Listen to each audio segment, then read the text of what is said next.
Hey you guys, it's Peter, and welcome to my channel, Peterisms. It is so weird to think that a month ago I started this channel, and with the exception of one day, I think I've posted on here every day. And I have absolutely fallen in love with this channel. I haven't run out of things to talk about yet. That's crazy, isn't it? No, I knew I wouldn't, and I won't ever, because as long as I continue to live, I'll always find small things to talk about that I think have a bigger meaning in the world. And it's funny when I look at like kind of the journey that this channel took, you know, like I had this channel over here and I had started it several years ago, and I really didn't do anything with it. And then I was like, this is gonna be like my accountability for losing weight, of which I got up this morning, I've lost more weight. I said I would talk about it sometimes on here. So I've stayed about 12 pounds down. So we'll see what happens going into 2018. But you know, like it just never felt authentic to me what I was doing on that channel. Like it didn't seem forced. Like everything I talked about on there was completely honest, but it felt like it just wasn't the direction. I mean, that wasn't who I was to be doing like all of these like weight loss things. It just didn't feel real to me. And to sit down and have a real conversation about like, hey, these are the struggles of weight loss. Yes, that feels real to me. But to do all the other stuff, like, you know, it's weird that that journey took me here to the point where I was like, I don't know what I'm going to do with this channel. And then one day I just was like, I'm going to do all story times on here. And there are very few channels out there that do all story times of just about your life. And I'm not talking about, you know, I got, you know, chased down the street and somebody was trying to do this to me, or, you know, like who's my stalker. I'm talking about just real stories about real people in real life. And that's who I am. I'm not anybody famous. I'm not anybody of importance. I'm important to me. I'm important in my own life, in my condition, but I'm not like anybody. I'm no different than you are, you know? And it reminds me of years ago when I was watching the Oscars, and this Steven Spielberg, I've talked about this a lot on here.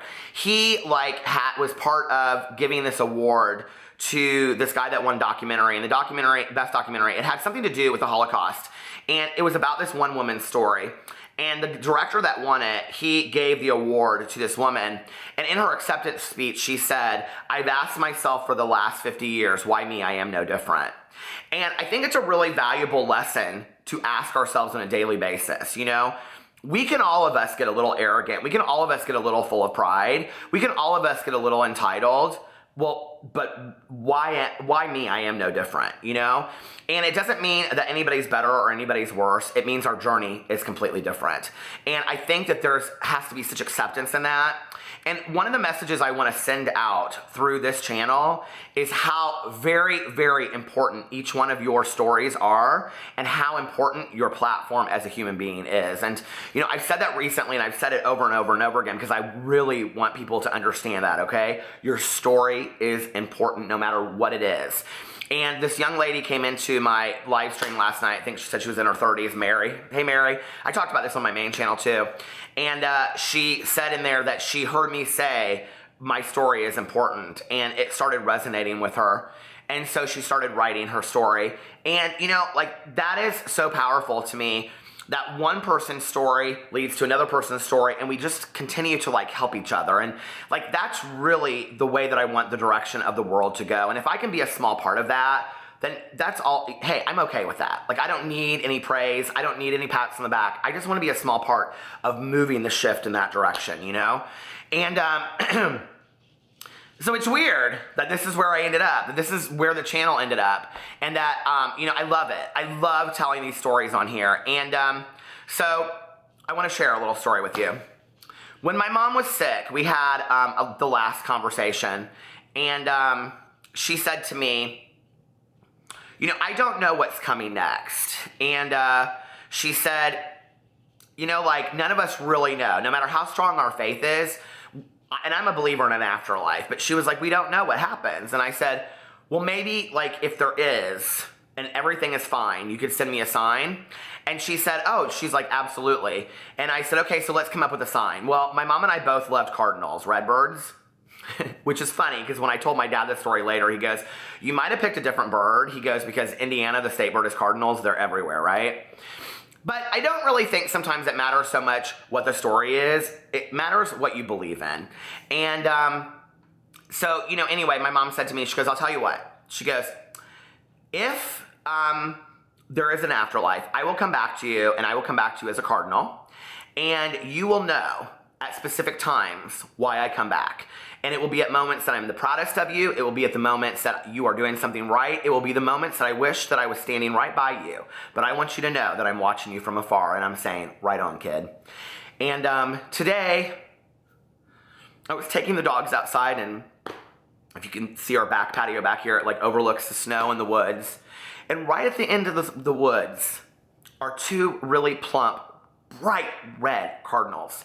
And they just keep on flying in between each other. And I think about my mom and my aunt, And I just looked there, and it just made me so happy. And at one point, the bird stopped, the cardinal stopped, and it just looked over in this direction. And I was like, is that her? Like, I don't know, But like, I just know inside that that's my mom somewhere. I mean, I don't believe my mom's a bird, okay? I just don't. Maybe, I don't know. But it's those small things that give life such meaning and such purpose, And then I'm just standing there watching it, and I'm like, you're doing okay, kid. You're doing okay, And I think we all need it. We all need that. We all need those small moments in life that assure us, Like, have you ever played the song game when you're driving down this? I did this just on Christmas Eve. I think I actually talked about it on here. Or was it Christmas Eve, or was it I don't know what day it was, but I said, okay, Mom or Aunt Kathy, if you're with me right now, then a song that you'll, and Blowing on the Wind by Bob Dylan came on the radio, which was one of my mom's all-time favorite songs. And I think that those little small gestures of nature and of the universe and of the world, I like to believe in those. I like to believe that they mean something, even if they don't. And if at the end I find out that none of it had any meaning to it whatsoever, what have I lost and what have I gained? I have only gained a life full of meaning, full of worth, and full of value. And what have I lost? Absolutely nothing. I love you guys. I cannot wait to continue this journey going into 2018. I am so excited to continue to talk about the lessons that I have learned in life and to pass them on to you and to learn from you as well. I will see you on the other side. Bye.